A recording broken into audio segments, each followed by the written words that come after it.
ہستی کا آنگن، گلے رانا۔ خوبصورت چہروں والے یہ مکرو کردار کے مالک لوگ، اور تو وہ تو اسی کے گھر میں رہتی ہے۔ رانا، کیا ہوا ہے تمہیں؟ طبیعت خراب ہو رہی ہے؟ شاہدہ بیگم قریب چلی آئیں۔ تائی امی، وہ ان سے لپٹ گئی۔ ارے تم تو کانپ رہی ہو، چلو اندر چل کر لیٹو۔ نہیں نہیں، میں اندر نہیں جاؤں گی، پلیز مجھے یہیں بیٹھا رہنے دیں۔ وہ انہیں کیا بتاتی؟ دوپٹے کو اچھی طرح اپنے گرد لپیٹ کر وہ غیر شعوری طور پر اپنے گرد حفاظتی حصار بنا رہی تھی، اور پھر یہ کوشش وہ ہمیشہ کرنے لگی۔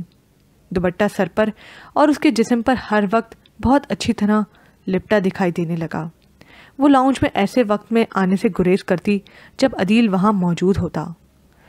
وہ کچن میں مرادوں کے ساتھ کام کرواتی رہتی یا پھر اپنے کمرے میں جا کر پڑھتی رہتی۔ اس کا جی چاہتا تھا وقت پر لگا کر اڑ جائے اور وہ جلد از جلد تعلیم مکمل کر کے اپنے پیروں پر کھڑی ہو جائے۔ کیا بن رہا ہے؟ وہ کچن میں کھڑی چاول چن رہی تھی۔ پتہ ہی نہیں چلا کب عدیل آ گیا تو وہ ڈر گئی۔ کن خیالوں میں گم تھی؟ اس کے ڈرنے پر وہ ہنس پڑا تھا۔ رانا آہستگی سے اس کے قریب سے ہٹ گئی اور چاولوں کا تھال بھی سلیب سے اٹھا لیا۔ کہاں رہتی ہو؟ دکھائی ہی نہیں دیتی۔ اس نے نوٹس نہیں لیا اس کے کترانے کا، اور سلاد کی پلیٹ سے ٹماٹر اٹھا کر کھانے لگا۔ ادھر ہی ہوتی ہوں، پڑھتی رہتی ہوں۔ وہ پھر چاولوں کی جانب متوجہ ہوئی۔ کوئی مشکل تو نہیں پیش آ رہی؟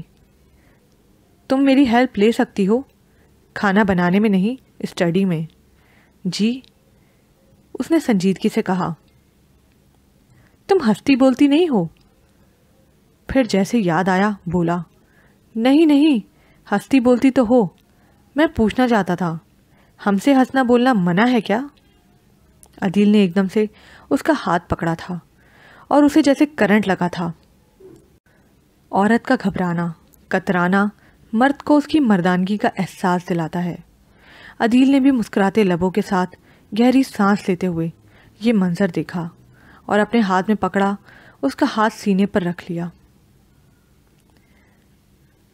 بہت بھولی، بہت سویٹ ہو، کبھی کبھی تو بہت حیرت ہوتی ہے مجھے تم پر۔ ہاتھ تو چھوڑ دیں پلیز، پلیز ایسے مت کریں۔ اس میں اس وقت اتنی ہمت نہیں تھی کہ اس کے ہاتھ سے ہاتھ کھینچ لیتی۔ ارے رونے کیوں لگی ہو؟ اور اس کا ہاتھ اس کے معصوم کنوارے انچھوئے چہرے پر آ گیا۔ اس نے رانا کے آنسو چن لیے، اور اس روز شدید سردی کے موسم میں پتہ نہیں کتنی بار رانا نے منہ دھویا، لیکن گندگی دور ہی نہیں ہو رہی تھی۔ وہ ہاتھ، وہی ہاتھ، اس روز تنہائی میں شمع کے ساتھ، اور رانا کانپنے لگی۔ ایک سال، آخر ایک سال بیت ہی گیا۔ عدیل کسی کام کے سلسلے میں باہر چلا گیا، اور اس کے جانے کے بعد رانا کے سر سے جیسے ایک بوجھ اتر گیا۔ اس کے جانے کے بعد دونوں پھپھوؤں اور ان کی لڑکیوں کی آمد بھی برائے نام رہ گئی تھی۔ اس ایک سال نے رانا کو بہت کچھ دیا، جس میں سب سے اہم اعتماد تھا، اور اسے بااعتماد لڑکی بنانے میں انیلا، روہی اور ایاز بھائی کا بہت ہاتھ تھا۔ وہ کبھی ڈیبیٹ میں حصہ لینے کا سوچ بھی نہیں سکتی تھی۔ ایاز بھائی نے تقریر لکھ کر دی اور روہی نے تیاری کروائی تھی۔ اسے سیکنڈ پرائز ملا، اور پھر تو دن سوار ہو گئی تھی۔ مجھے آگے ہی آگے بڑھنا ہے۔ عورت کمزور نہیں ہے، رانا کو شمع نہیں بننا۔ جیسے مرد جب چاہے، جیسے چاہے محبت کا جھانسا دے کر استعمال کرے۔ وہ آج بھی اس منظر کو نہیں بھولی تھی۔ وہ منظر آج بھی اسے مضطرب کرتا تھا، اور اسے اپنی پھپھو کی بیٹیاں اتنی ہی بری لگتی تھیں جتنا عدیل۔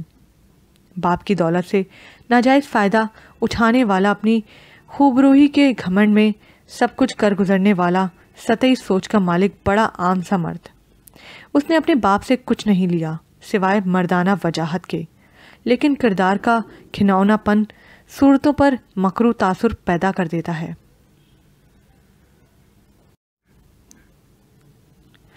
وہ غیر نصابی سرگرمیوں میں بڑھ چڑھ کر حصہ لیتی تھی، جس نے اس کی شخصیت میں اعتماد پیدا کیا تھا۔ لیکن وہ اپنی قدروں کو کبھی نہیں بھولی تھی۔ تایا ابا کے سامنے ہمیشہ سر پر دوپٹہ اوڑھ کر اور نظر جھکا کر آتی تھی۔ گھر کے کاموں سے اس نے کبھی جی نہیں چھڑایا تھا۔ اسے کبھی ایک عورت ہونے پر افسوس یا شرمندگی نہیں ہوئی تھی۔ مردوں والے کام وہ لڑکیاں کرتی ہیں جو عورت کو مرد سے کمتر جانتی ہیں۔ اب 1 سال بعد عدیل واپس آ رہا تھا۔ تایا ابا بے حد خوش تھے۔ جاذبہ اور ساجدہ کو بھی اطلاع دے دی گئی تھی۔ وہ دونوں گھبرا گئیں۔ آئے ہے بھابھی، بس یہی کچھ پکوایا ہے؟ اتنے عرصے بعد میرا بچہ گھر آ رہا ہے اور یہاں پر نہ کوئی خوشی نہ اہتمام۔ مجھے ہی بتا دیا ہوتا، میں گھر سے کچھ پکوا کر لے آتی۔ ساجدہ کی بات کا شاہدہ بیگم نے کوئی جواب نہیں دیا۔ وہ ویسا ہی تھا، شوق زندہ دل، اور وجاہت میں تو مزید اضافہ ہو گیا تھا۔ بینا، رشنا اور شمع کے ساتھ باتیں کرتا، ان کی باتوں پر ہنستا، بقول شاہدہ بیگم میرا بچہ تو بالکل شہزادہ لگ رہا ہے۔ تایا ابا بھی اس کی واپسی پر بے حد خوش تھے اور اپنے معمول کے خلاف بہت ہنس بول رہے تھے۔ وحید اسے بتا رہا تھا، کچھ ناگزیر وجوہات کی بنا پر ہمارے عقیل بھائی کی منگنی ختم ہو گئی ہے۔ آج کل لڑکی کی تلاش جاری ہے۔ کیسی ہو رانی؟ وہ چائے کے برتن سیٹ کر رہی تھی جب عدیل کچن میں چلا آیا اور اس کے طرز مخاطب پر وہ چونک گئی۔ بہت یاد آتی تھی تم، اور مجھے ایک ڈر بھی تھا، پتہ نہیں تم اب بھی ویسے ہی دوپٹے میں لپٹی شرمیلی سی لڑکی رہو گی یا زمانے کی ہوا کا شکار ہو گئی ہوگی، لیکن تم اب بھی وہی ہو اور مجھے بہت اچھا لگ رہا ہے۔ آپ چلیں عدیل بھائی، میں چائے لا رہی ہوں۔ ناگواری کے احساس کو چھپا کر اس نے سہولت سے کہا تھا۔ اے خبردار، آئندہ بھائی مت کہنا، اس نے ہاتھ اٹھا کر وارننگ دینے والے انداز میں کہا تھا۔ کہاں رہ گئے ہو عدیل؟ توبہ، یہ بھی کوئی جگہ ہے؟ شمع بولتی ہوئی اس کے قریب آ کر کھڑی ہو گئی، پھر سر سی نگاہ رانا پر ڈال کر بولی، کیا کر رہے تھے تم یہاں؟ یہاں رانا کے سوا کون ہے؟ تو میں اسی سے باتیں کر رہا تھا۔ ایسی کون سی خاص باتیں ہیں جو سب کے درمیان نہیں ہو سکتی؟ وہ جرا کر رہی تھی۔ تم کیوں چلی آئیں؟ تمہیں دیکھتی ہی آئی ہوں، اب آ بھی چکو یا یہیں کھڑے رہنے کا ارادہ ہے؟ شمع، تم جاؤ، اور مجھے یہ جاسوسی بالکل پسند نہیں۔ وہ ایک دم اجنبی بن گیا تھا۔ یہاں سے جانے کے بجائے شمع نے بھی برتن ٹرالی میں رکھنے شروع کر دیے تو وہ خود باہر نکل گیا۔ کیا کہہ رہا تھا تم سے؟ شمع خاصے رعب سے پوچھنے لگی۔ کہہ رہا تھا ان تینوں لڑکیوں میں سے کون سی بہتر لگتی ہے۔ پھر تم نے کیا کہا؟ وہ بےتابی سے بولی۔ ظاہر ہے کوئی بھی نہیں۔ اس نے آئیبرو چڑھا کر شمع کی جانب دیکھا، پھر سر جھٹک کر ٹرالی لے کر چل پڑی۔ چائے کے دوران شمع خوامخواہ رانا کی مدد کے لیے اٹھتی رہی، کبھی کسی کو پلیٹ تھماتی تو کبھی اس کے ہاتھ سے پلیٹ لے کر خود آ کے پہنچاتی۔ چائے بھی اسی نے بنائی اور چائے کے دوران ہی آئندہ کے پروگرام بھی بنتے رہے۔ 2 روز کے بعد جاذبہ پھپھو کے ہاں کھانا تھا تو اس سے اگلے روز ساجدہ پھپھو نے انوائٹ کیا تھا اور ساتھ یہ بھی کہا تھا کہ دیکھنے کو آنکھیں ترس گئی ہیں، سامان لے کر آنا، کچھ روز تو اپنے ہاں رکھوں گی۔ ہاں بھائی، چاند بہت اداس ہے تمہارے لیے۔ میں اور بچیاں تو اپنے کچھ کپڑے لے کر آئی ہیں، اب یہ 2 روز ادھر ہی رہیں گی۔ جاذبہ کی چلاکی پر بینا اور ساجدہ کلس کر رہ گئیں۔ آنے والے دنوں میں دھماکہ تو ساجدہ پھپھو نے کیا تھا۔ وہ عقیل کے لیے رانا کا رشتہ چاہ رہی تھیں۔ جہاں اس خبر نے امی اور تائی امی کو حیران و پریشان کیا تھا، وہاں وہ خوف زدہ ہو گئی تھی۔ اسے ان دونوں خواتین سے عجیب سا خوف محسوس ہوتا تھا۔ ان کی موجودگی میں وہ وحشت زدہ رہتی تھی، اور عقیل اسے سوچ کر ہی جھرجھری سی آ گئی۔ اگر تایا ابا نے یہ رشتہ قبول کر لیا تو کیا امی یا میں انکار کر سکیں گی؟ مگر ان کے انکار سے پہلے عدیل نے اس رشتے میں 1000 نقص گنوا دیے۔ میں تو خود بھی حامی نہیں ہوں، عقیل کو جانتا ہوں، کوئی پرسنالٹی نہیں ہے، اس کی ماں بہنوں نے دبا کر رکھا ہے اسے۔ رانا تو بڑی ذہین اور بہت پیاری بچی ہے۔ ٹھیک ہے، ساجدہ نے بیٹے کی محبت میں رشتہ مانگ لیا، لیکن ہم اسے قبول نہیں کر سکتے۔ یہ جواب تایا ابا کا تھا اور اس کے دل سے سارے خوف مٹ گئے تھے۔ جہاں ساجدہ کو انکار سن کر بے حد سکی کا احساس ہوا تھا، وہیں عقیل بھی جواب ہاں میں سننے کا یقین لیے بیٹھا تھا۔ تم لوگوں نے انکار کر کے اچھا نہیں کیا،